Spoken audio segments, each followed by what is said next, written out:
Hi, welcome to Not Your Usual King, the 5th episode in the story behind Christmas.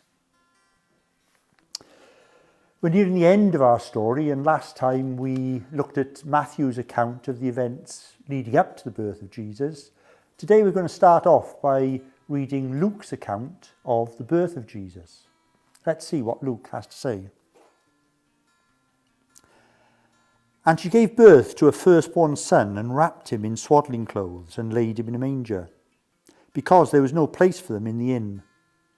And in the same region there were shepherds out in the field, keeping watch over their flock by night. And an angel of the Lord appeared to them, and the glory of the Lord shone around them, and they were filled with great fear. And the angel said to them, "Fear not, for behold, I bring you good news of great joy that will be for all people. For unto you is born this day in the city of David a Saviour, who is Christ the Lord. And this will be a sign for you. You will find a baby wrapped in swaddling cloths and lying in a manger." And suddenly there was with the angel a multitude of the heavenly host, praising God and saying, "Glory to God in the highest, and on earth peace among those with whom he is pleased." It's a story you're probably familiar with, if only from school nativity plays. You know the scene, a cute little baby, shepherds with fluffy white sheep hanging around, and lots of angels. It's a familiar story. But if we look beyond the familiarity and the coziness of the story, it actually raises questions. The story we've been looking at through the Old Testament can truly be called an epic. It began in Genesis with a catastrophically bad decision by that man and woman right at the beginning of the human race. Then we saw God promising to put right the problem they had caused. Then we saw a 2,000-year saga, beginning with one aged man, Abraham, whose descendants eventually became a great nation, Israel, ruled by a famous king, David. We then saw that nation going into exile, everything seeming to go wrong, but God sending prophets who promised that the baby would be born. That baby would be called Almighty God. That baby would establish an eternal kingdom. Could this baby that Luke just told us about, born in obscurity, born to unknown parents, put into an animal feeding trough instead of a cot, could that baby be the end of this epic tale? On the other hand, if this was just an ordinary baby, why was his birth announced by angels and celebrated by a multitude of angels? Then again, if his birth was worthy of an announcement by angels, why to just a few shepherds outside the city? Particularly when we remember in that culture, shepherds were regarded as bottom of the social ladder. The last people you might want to call as witnesses. Why not the great and the good, the civil and the religious leaders? Finally, notice how the angels describe this baby. Christ the Lord, the title the Jews used to describe the one that we've been looking at, promised throughout the Old Testament. And then a Saviour. Who was he going to save? From what? And how was he going to save them? To answer these questions, we don't just have to think beyond the familiarity of the first part of the story. We have to read on. Luke doesn't stop where the nativity play does.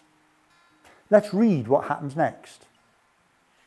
When Jesus was just 40 days old, his parents, Mary and Joseph, took him to the temple in Jerusalem because the religious laws required a sacrifice be offered for the new baby. At the temple, they met a man called Simeon. And Luke tells us a little bit about Simeon. This man was righteous and devout, waiting for the consolation of Israel. And the Holy Spirit was upon him. The consolation of Israel is, of course, the Christ, the promised King that we've been reading about all through the Old Testament. Simeon took the little baby in his arms and he said this: Lord, now you are letting your servant depart in peace according to your word. That's quite remarkable. Newborn babies often have an effect on people, but Simeon was now ready to die. Having seen Jesus, there was nothing greater to come in his life. That is remarkable. Why was that? Well, let's look on and see what Simeon said next. For my eyes have seen your salvation that you have prepared in the presence of all peoples, a light for revelation to the Gentiles and for glory to your people Israel. Simeon knew well the story we've been telling, and he saw in Jesus the salvation that God had promised for all peoples, all nations, Jews and Gentiles, those who were not Jews. Jesus was the one who was going to found that eternal kingdom promised to Isaiah. Jesus was the king who was God's own son, promised to David.